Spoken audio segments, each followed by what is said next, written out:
మహిళా బిల్లు అడ్డుకున్నటువంటి కాంగ్రెస్ వాళ్ళ మిత్రపక్షాలు ఈ ఎన్నికల్లో తుడిచిపెట్టుకుపోయినాయి. ఈరోజు 6 రాష్ట్రాల్లో జరిగినటువంటి ఎన్నికలు మొత్తం ఎక్కువ బీజేపీకి అనుకూలంగా రావడం,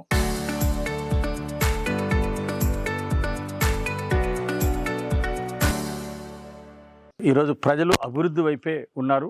డబుల్ ఇంజన్ సర్కార్తో ప్రజలు ఉన్నారు. డబుల్ ఇంజన్ సర్కార్తో డబుల్ గ్రోత్ సాధ్యపడుతుందని చెప్పేసి ఈరోజు ప్రజలు అర్థం చేసుకున్నారు. మరి కేంద్రంలో మహిళా బిల్లును అడ్డుకోవటం కాంగ్రెస్ చేసినటువంటి పాపం. చరిత్రలో ఎప్పటికీ కాంగ్రెస్ని ప్రజలు క్షమించరు.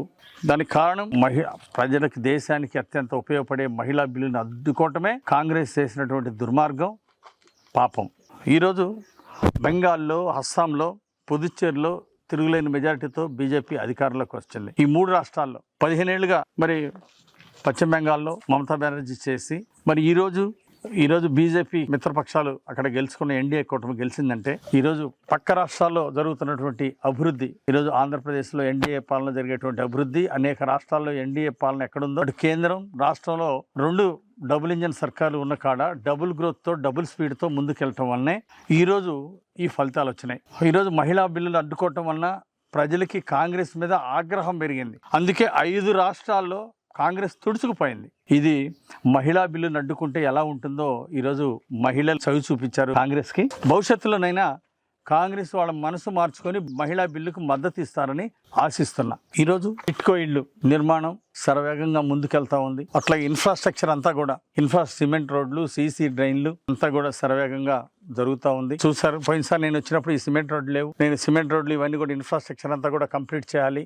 మౌలిక సదుపాయాలు పూర్తి చేయాలి, ఇక్కడ ఉన్న అపార్ట్మెంట్ వాళ్ళందరూ కూడా ఆనందంగా ఉండాలని చెప్పాను. అందుకోసం ఇక్కడ ఒక పక్క ఇవన్నీ కూడా మొదలుపెట్టి పూర్తి చేస్తూ ఉన్నారు. ఇంకా ఓవర్ హెడ్ ట్యాంకు నిర్మాణం చేయాలా, అది ఈ గారితోటి త్వరితగతిన మొదలుపెట్టి పూర్తి చేయాలని చెప్పడం జరిగింది. ఇప్పుడు 720 అపార్ట్మెంట్లు, 300 స్క్వేర్ ఫీట్, ఇలాంటి 720 అపార్ట్మెంట్లు నిర్మాణం పూర్తి కావడానికి తొందరలోనే అవుతుంది. ఓవర్ హెడ్ ట్యాంకు, సంపు ఇవి 2 కూడా పూర్తి చేసి అన్ని హౌసెస్కి ట్యాప్ కనెక్షన్ పూర్తి చేయడానికి ఇంకొక 5 months దాకా పడుతుందని చెప్పేసి అధికారులు చెప్తున్నారు. త్వరితగతిన నాణ్యతా ప్రమాణాలతో త్వరితగతిన పూర్తి చేయమని చెప్పి కోరటం జరిగింది. 5 ఏళ్ల వైసీపీ పాలన కనీసం ఒక్క ఇల్లు పూర్తి చేయలేకపోయారు.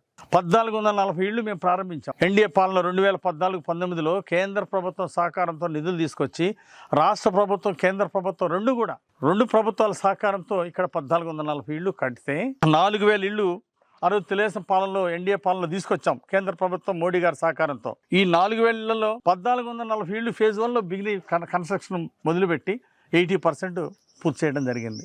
5 ఏళ్ల పాలనలో ఈ 80% పూర్తి చేసిన 20% కూడా పూర్తి చేయకుండా వదిలేశారు. అలాగే 4000 శాంక్షన్ చేపిస్తే 1440 ఏవైతే కన్స్ట్రక్షన్లో ముందుకెళ్ళిపోయినాయో ఎన్డీఏ పాలనలో, చంద్రబాబు గారి పాలనలో అవి మాత్రం ఉంచారు. మిగిలినవన్నీ కూడా ఇక్కడ రద్దు చేయటం చాలా బాధాకరం. ఈ 4000 ఇళ్ళు ఇక్కడ పూర్తయితే పట్టణంలో ఉన్నటువంటి పేదలు, ఇల్లు లేనటువంటి నిరుపేదలందరికీ ఎంతో ఉపయోగంగా ఉండేది. ఇది మంచి కాలనీ, అర్బన్ కాలనీ అయ్యేది. కానీ వైసీపీ పాలనలో ఇక్కడ వినుకొండలో రద్దు చేశారు. చాలా మున్సిపాలిటీలో కూడా ఏవైతే కన్స్ట్రక్షన్ స్టార్టింగ్ స్టేజ్లో ఉన్నాయో అవన్నీ రద్దు చేసేసారు. 5 ఏళ్ల నుండి వైసీపీ పాలనలో ఒక్క టిట్కో ఇల్లు పూర్తి చేయలేదు, ఒక్క పేదవాడికి టిట్కో ఇల్లు ఇవ్వలేదు.